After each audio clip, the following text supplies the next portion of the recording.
सकाल सकाल आसला आउ एक बड़ खबर केवल आतंकी मुंड नुहे बर आमर काश्मीर दरकार एथिरे अमेरिका न करू मध्यस्थता पाकिस्तान कथारे नाही तालमेल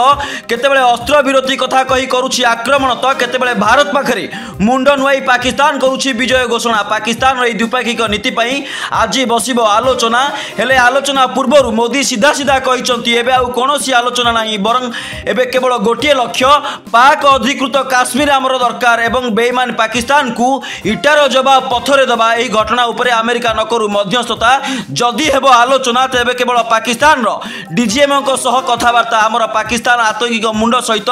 पाक अधीन थिबा काश्मीर दरकार जहाँ आसुची सकाळ बड़ खबर मोदी सीधा सीधा सुनाइले केवल आतंकी मुंड नुहे बरं आमर काश्मीर दरकार अमेरिका एथिरे कोनोसी मध्यस्थता न करू पाकिस्तान कथारे नाही तालमेल केतेबेले अस्त्र विरोधी कथा कही करुछि आक्रमण तो केतेबेले भारत पाखरे मुंड नुआई पाकिस्तान करुछि विजय घोषणा पाकिस्तान रे द्विपाक्षिक नीति पई आज बसिबो आलोचना हेले आलोचना पूर्व मोदी सीधा सीधा कहिसंती एबे आ कोनोसी आलोचना नाही एबे केवल हमर गोटिए लक्ष्य पाक अधिकृत काश्मीर हमर दरकार बेईमान पाकिस्तान को इटार जवाब पथरे दबा एही घटना रे अमेरिका न करू मध्यस्थता मोदी सीधा सीधा सुनाइसंती आज ए कथा जदि हेबो आलोचना तेबे केवल पाकिस्तान रो डीजीएम को सह कथबार्ता आमर पाकिस्तान आतंकी मुंड सहित पाक अधीन थिबा काश्मीर दरकार जहाँ आसुला सकाळ बड़ खबर मोदी सीधा सीधा सुनाइले केवल आतंकी नुहे बरं आमर काश्मीर दरकार।